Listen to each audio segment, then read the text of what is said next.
नमस्कार साथियों, उपासना आईएएस के डेली करंट अफेयर्स प्रोग्राम में आप सभी का स्वागत है। हम लोगों ने इसमें एक नई चीज़ ऐड की है, यानी हम लोग जो भी खबरें होंगी उनसे संबंधित परीक्षा के लिए जो महत्वपूर्ण सवाल होंगे लास्ट में उनको भी सॉल्व करेंगे।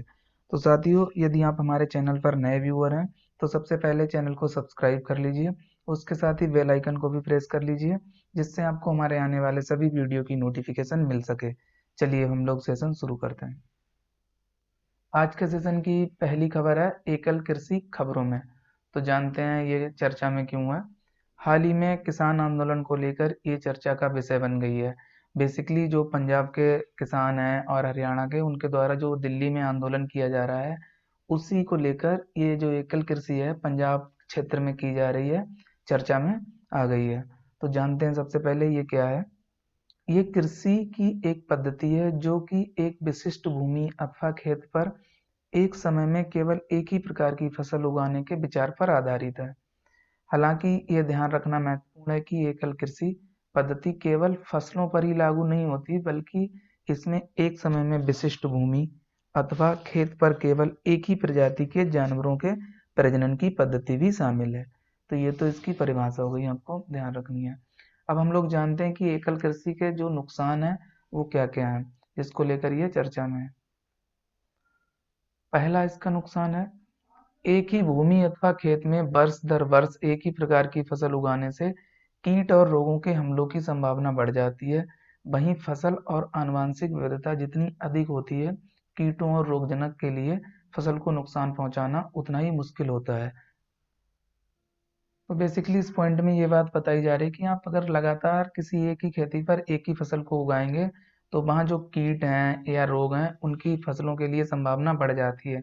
लेकिन आप अगर फसलों को बदल बदल कर उगाएंगे तो वहाँ पर जो कीट्स हैं और रोगजनक, उनके लिए फसलों को पहुँचाना नुकसान मुश्किल हो जाता है। दूसरा पॉइंट है, गेहूं एवं धान के पौधे अन्य फसलों जैसे दाल एवं फलीदार फसलें के समान नाइट्रोजन स्थिरीकरण की प्रक्रिया में सक्षम नहीं होते।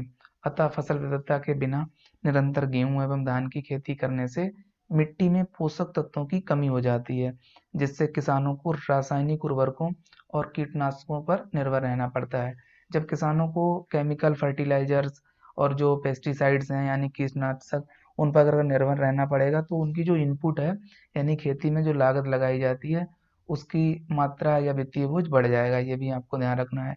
तीसरा पॉइंट यही बता रहा है, इससे किसानों पर वित्तीय बोझ बढ़ जाता है, यानी वित्तीय बोझ बढ़ता है। तो ये आपको ध्यान रखना है एकल कृषि के बारे में। अब हम लोग अगले टॉपिक पर आते हैं। अगला टॉपिक काफी महत्वपूर्ण है, यानी CAATSA countering America's adversaries through sanctions act. तो ये अभी न्यूज में है, क्यों जानते हैं।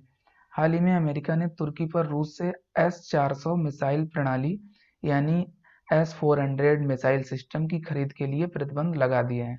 ये देश भी आपको याद रखना है कि तुर्की पर प्रतिबंध लगाए हैं, और ये जो मिसाइल प्रणाली है वो किसकी, ये बात भी आपको याद रखनी है, रूस की। अब इससे संबंधित जो अन्य मुख्य बिंदु हैं वो भी जान लेते हैं। पहला, इन प्रतिबंधों के लिए अमेरिका ने अपनी सुरक्षा का हवाला दिया है। दूसरा, ये कदम भारत के लिए विशेष महत्व रखता है क्योंकि भारत भी रूस से S-400 मिसाइल खरीदने की योजना में है। अब हम लोग ये जान लेते हैं कि ये जो काटसा है बेसिकली ये क्या चीज़ है। तो जानते हैं काटसा क्या है। पहला पॉइंट है, ये अमेरिका रक्षा विभाग से संबंधित एक कानून है जिसे अगस्त 2017 को अधिनियमित और जनवरी 2018 से लागू किया गया। इसका उद्देश्य दंडनीय उपायों के माध्यम से ईरान, रूस, उत्तर कोरिया की आक्रामकता का सामना करना है। दूसरा, कुछ विशेषज्ञ मानते हैं कि ये अधिनियम प्राथमिक रूप से रूसी हितों जैसे कि तेल और गैस उद्योग, रक्षा क्षेत्र एवं वित्तीय संस्थानों पर प्रतिबंध लगाने से संबंधित है। तीसरा जो अंतिम बिंदु है, ये अधिनियम अमेरिकी राष्ट्रपति को रूसी रक्षा और खुफिया क्षेत्रों से संबंधित महत्वपूर्ण लेन देनों में शामिल व्यक्तियों पर अधिनियम में उल्लिखित 12 सूचीबद्ध प्रतिबंधों में से कम 5 प्रतिबंध लागू करने का अधिकार देता है। तो ये काटसा से संबंधित कुछ महत्वपूर्ण बिंदु थे, आपको ध्यान रखने हैं। अब हम लोग अगली खबर का रुख करते हैं। अगली खबर है, ये भी महत्वपूर्ण है, हिमालय के लिए क्षेत्रीय जलवायु केंद्र खबरों में यानी रीजनल क्लाइमेट सेंटर। तो इसमें पहला बिंदु है, भारत हिमालयी पर्वत क्षेत्र के लिए एक क्षेत्रीय जलवायु केंद्र स्थापित करने पर विचार कर रहा है, जिसको लेकर ये न्यूज में था।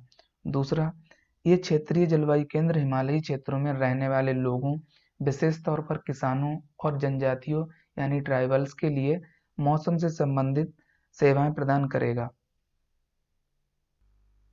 तीसरा बिंदु है इसमें, हिमालय के आकार और जलवायु, आपदा प्रबंधन, पारिस्थितिकी तंत्र तथा कई अन्य गतिविधियों में इसकी महत्वपूर्ण भूमिका के चलते इसे विश्व का तीसरा ध्रुव भी कहा जाता है। ये आपको ध्यान रखना, विश्व का तीसरा ध्रुव हिमालय की बात की जा रही है, हिमालय को। फिर आप ये समझ लें कि जो रीजनल क्लाइमेट सेंटर है इसको कहा जाता है। तो आपको इतना ध्यान रखना है क्षेत्रीय जलवायु केंद्र के बारे में। अब हम लोग अगली खबर पर आते हैं। अगली खबर ये भी मोस्ट इम्पॉर्टेंट है, पराबैंगनी प्रकाश उत्सर्जक डायोड यानी अल्ट्रावायलेट लाइट एमिटिंग डायोड खबरों में। तो जानते हैं ये न्यूज में क्यों है।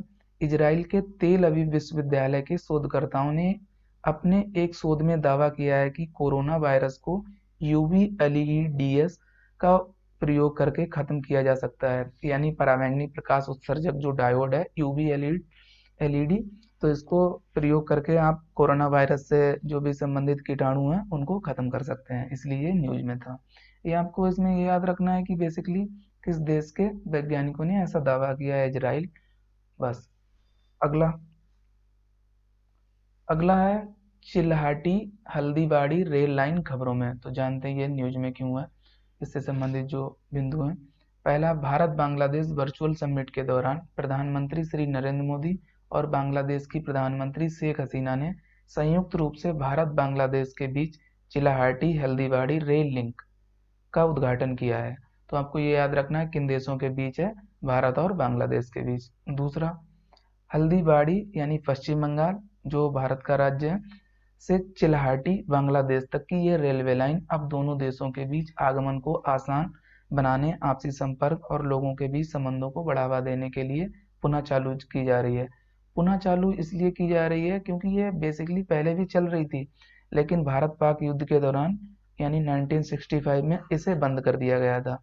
उसके 55 साल बाद इसे फिर से दोबारा शुरू किया जा रहा है, इसलिए इसे पुनः नाम दिया गया है। तो चिल्हाटी हल्दीबाड़ी रेल लाइन से संबंधित जो मुख्य बिंदु हैं ये आपको ध्यान रखने हैं। अब हम लोग अगली खबर पर आते हैं।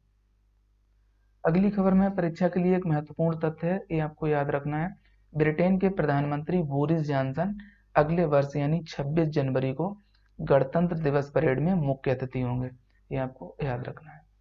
तो साथियों, ये जो खबरें थी इनसे संबंधित इतना ही। अब हम लोग इन खबरों से संबंधित परीक्षा के लिए जो भी महत्वपूर्ण सवाल हैं उनको देखते हैं। पहला सवाल है, सवाल नंबर 1, हाल ही में खबरों में रही चिल्हाटी हल्दीबाड़ी रेल लाइन किन देशों के मध्य शुरू की गई है? A option Bharat Nepal, B Bharat Bhutan, C Bharat Bangladesh, D इनमें से कोई नहीं। तो अभी हम लोगों ने देखा था कि जो Chilahati Haldibari rail line link है वो भारत एवं बांग्लादेश के बीच फिर से शुरू की गई है, तो इसका सही जवाब होगा सी ऑप्शन। अगला सवाल है सवाल नंबर 2, निम्नलिखित कथनों पर विचार कीजिए। पहला कथन, हाल ही में काटसा के तहत भारत पर प्रतिबंध लगाए गए हैं। दूसरा, काटसा ब्रिटेन का एक सुरक्षात्मक कानून है। अब आपको उपयुक्त में से कौन सा से कथन सही है बताना है। पहला, केवल एक, और बी ऑप्शन केवल दो, सी एक और दो दोनों, डी ना तो एक और ना तो दो। तो इसका सही जवाब है डी ऑप्शन, यानी जो दिए गए दोनों कथन गलत हैं। आपको पता होगा ये अमेरिका का कानून है, जिसे अमेरिका 2017 में लाया था और 2018 से ये लागू हो गया। और अभी जो इसके तहत प्रतिबंध लगाएंगे वो भारत पर नहीं, तुर्की पर लगाए गए हैं, ये भी आपको ध्यान रखना है। इसलिए दोनों जो दिए गए कथन हैं वो गलत हो जाते हैं। अगला सवाल है और आज के सेशन का अंतिम सवाल, सवाल नंबर 3, हाल ही में कोरोना वायरस को यूवी एलईडी का प्रयोग करके खत्म किया जा सकता है, ये दावा किस देश के वैज्ञानिकों ने किया? ए ऑप्शन भारत, बी रूस, सी अमेरिका, डी इजराइल। तो इसका सही जवाब है डी ऑप्शन, यानी इजराइल के जो तेल अवीव विश्वविद्यालय है उसके वैज्ञानिकों ने ऐसा दावा किया है कि अल्ट्रावायलेट लाइट एमिटिंग डायोड की सहायता से जो कोरोना वायरस के कीटाणु हैं उनको समाप्त किया जा सकता है। तो साथियों, आज के सेशन में इतना ही। हम लोग नेक्स्ट सेशन में मिलेंगे। कुछ नई खबरों के साथ। तब तक के लिए आप सभी लोग अपना ध्यान रखिए।